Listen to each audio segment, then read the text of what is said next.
What regrets do we have in our life? Especially if you're a retiree, looking back, what regrets do you have? And so today I want to share with you 12 regrets that retirees have.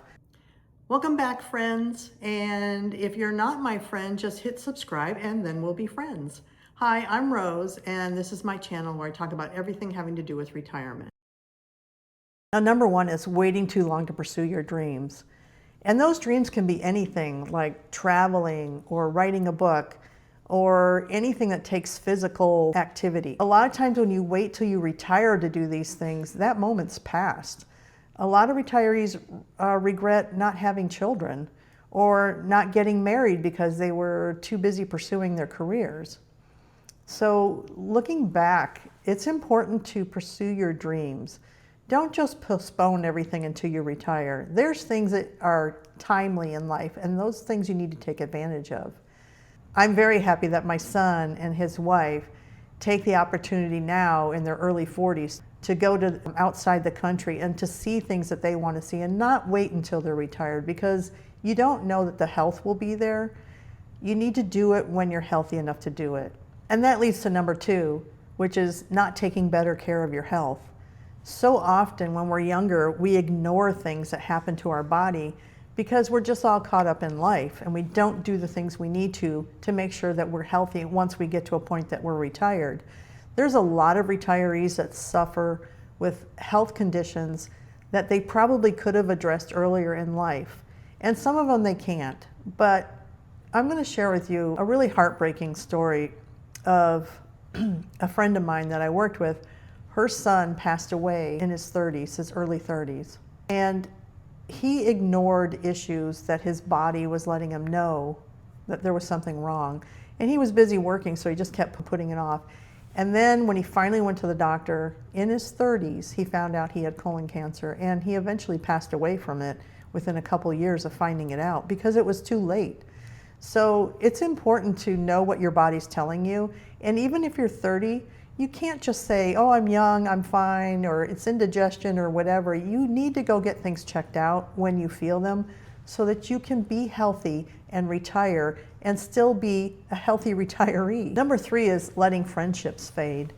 And I'm not just talking about work friendships, because I think when you retire, you do lose those friendships. The friends we had during work, once we're retired and they're still working, you have different responsibilities, you have different things going on in your life, and you just slowly, naturally fade away into the background.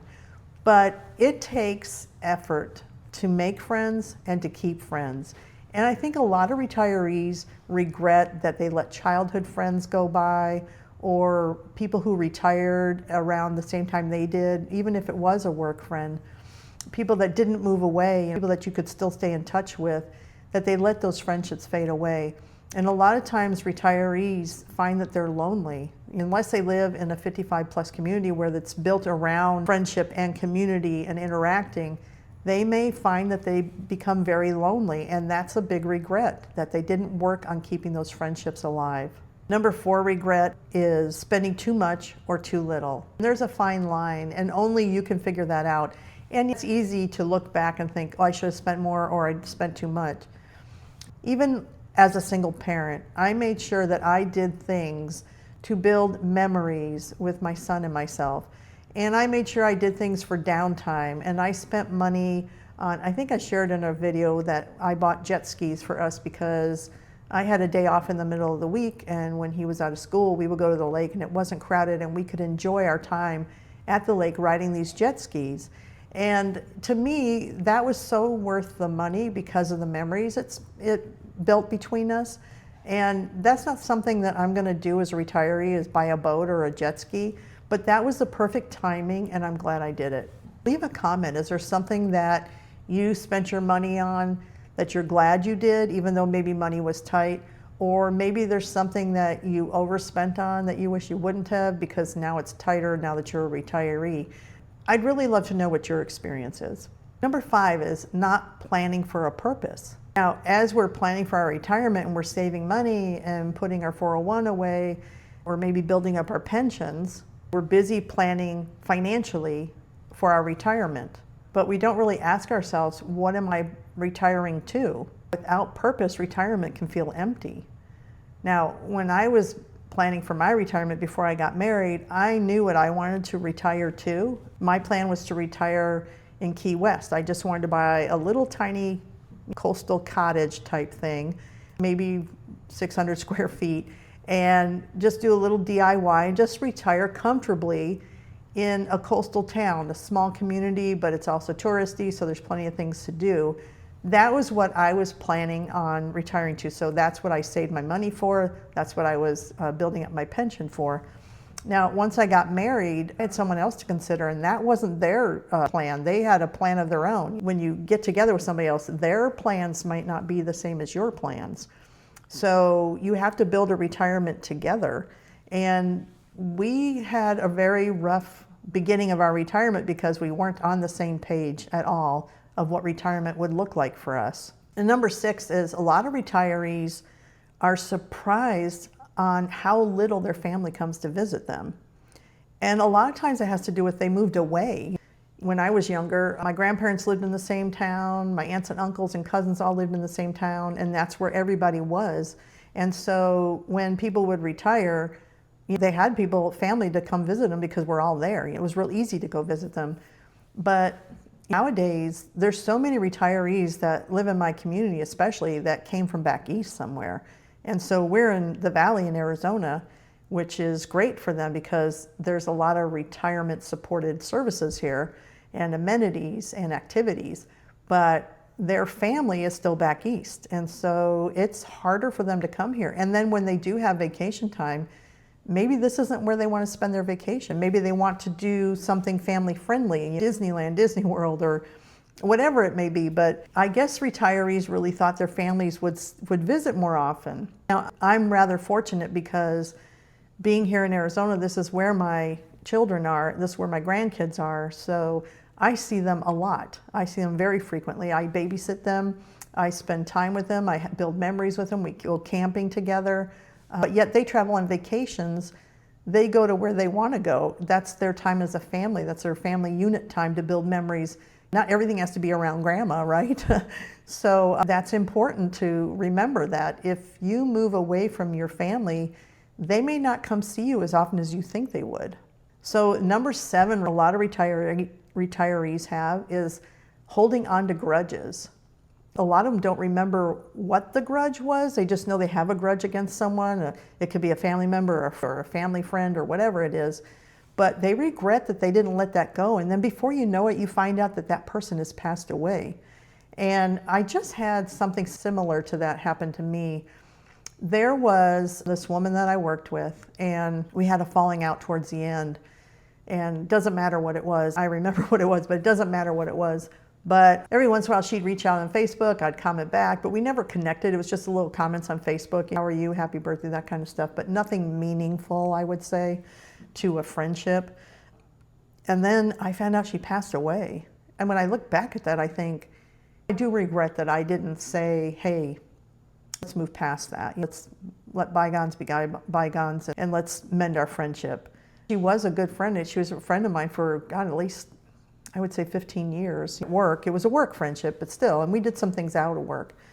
But I don't call it a grudge per se, but I wish I would have expressed that I had no hard feelings before she passed away. A lot of retirees wish that they wouldn't have waited so long to downsize. It's hard to get rid of your stuff, to decide what to do with it. And hauling it back and forth like we did, we hauled everything to Florida, we hauled everything back to Arizona. And I wish we would have downsized sooner. I'm still trying to downsize things. It's a daily struggle for me to try to downsize. And I wish it wasn't so consuming, but it is. And a lot of retirees have so much stuff that it builds anxiety now that they have to downsize. They look at it and they just can't deal with it right now. But it's a constant struggle that they have. They see it every day and they know they need to downsize, but they're not downsizing, and it's just continuing.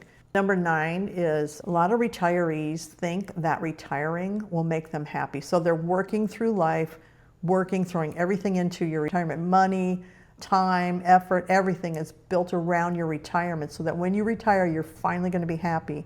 And then they find out that that's not the case. Retirement removes work. It removes the stresses and everything associated with work, but it doesn't remove life. You still have to have purpose. You still have to deal with life issues. You still have to deal with your health. You still have to deal with finances. You still have to deal with unexpected things that pop up in your life. Happiness requires intention. You have to make the decision to be happy, and you have to make that decision to be content so that you can be happy. And you have to look for those things. You have to make those things happen. Happiness doesn't just happen to you. Number 10, I hear so many retirees say this, is that they're not learning a new skill. And it could be technology. Like me, I'm trying to learn technology right now and doing a YouTube channel and taping and editing and coming up with scripts and thumbnails and titles and all these things. And there's so much to it, but I thrive on that. I thrive on learning new skills, but there's so many retirees that don't even venture out to learn something new, whether it's a musical instrument or learning how to paint. And that's one thing I like about living in a 55 plus community, is that there's so many activities going on that I can learn a new skill every day and not repeat it. There's a quilting club, there's painting clubs, there's hiking clubs, there's motorcycle clubs, there's, you name it, that club is out there. You can learn something new, and you can learn new hobbies. There's community centers, there's the community colleges around here, and I would assume everywhere, that they teach hobbies. You can learn how to do woodworking, 3D printing. You can learn how to do stained glass, fused glass, all kinds of crafting. And those are new things that you could learn, and including taking classes at some of the colleges and community colleges in technology, or AI now. AI is a new thing. That's something that you could go learn. Something, it's kind of funny, something I wanted to learn for the longest time, but it still interests me, and I might still do it one day, is I always wanted to learn how to weld. And the community colleges here teach welding courses. And you can get certified in it, and you can go to a welding trade school, but that's not what I want to do. I don't want to do it as a trade. I just always thought it'd be interesting to learn how to weld. And so that's a new skill that someday I am going to learn. Now, number 11 is comparing themselves to others. That's dangerous any time of your life. And no matter what you're doing, you should not be comparing yourself to others. Some compare vacations that they've taken. There's people here that are going on cruises every month, it seems like. I can't remember the last time I've been on a cruise, but I'm not going to compare myself to them. They're not happier than I am because they're going on a cruise. I can't compare my health to them. Right now, I just found out I'm going to need my left knee replaced. I had my right knee replaced a year ago, and now I need my left knee. That's going to be in a couple weeks, and it's easy to compare myself to others and think, there's 70-year-olds that are in better health than me. Well, why me? But that's dangerous. You can't do that. I try to look at it that it needs to be replaced. I'm 63. At least I'm not 83, right? I probably have a better chance of recovering, getting back my physical activities, being healthier physically, and probably even mentally, because I still feel 40-ish inside. So this 40-ish mental body thinks it can heal. But maybe when I'm in my 80s, I don't know that I would feel that way. And number 12, which I just heard on a video the other day of a gentleman that I watched, is that time is your most valuable asset.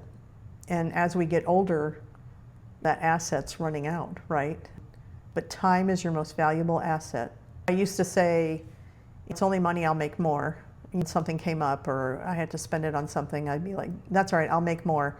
That time has run out. I'm not making more money. I'm on a fixed income now.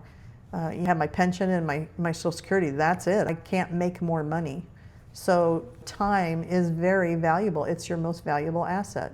Many retirees have told me that their greatest luxury isn't money. It's the time they have left to enjoy their life, the time they have left to experience things that they want to experience. That's their greatest luxury and asset, is time. So if you're already retired, it's never too late to change course. And if retirement is ahead of you, you can learn from these regrets and make the changes you need to make. Retirement isn't the end of the story. It's the beginning of a new chapter. The question is, what kind of chapter are you going to write? So please leave a comment. I would love to know if any regrets you have had now that you're a retiree, looking back, even in retirement itself, if there's some regrets. And what is your best advice you could give somebody who's working towards retirement or just retired? Please leave that in the comment. I'd love to read your comments and keep this conversation going. So I want to ask you to please subscribe and share this video if you found it helpful or useful in any way. And I want to thank you for tuning in and watching my videos. I really appreciate you taking the time out of your day to watch me. And I hope that I helped you in some way, shape, or form. And I look forward to seeing you again real soon.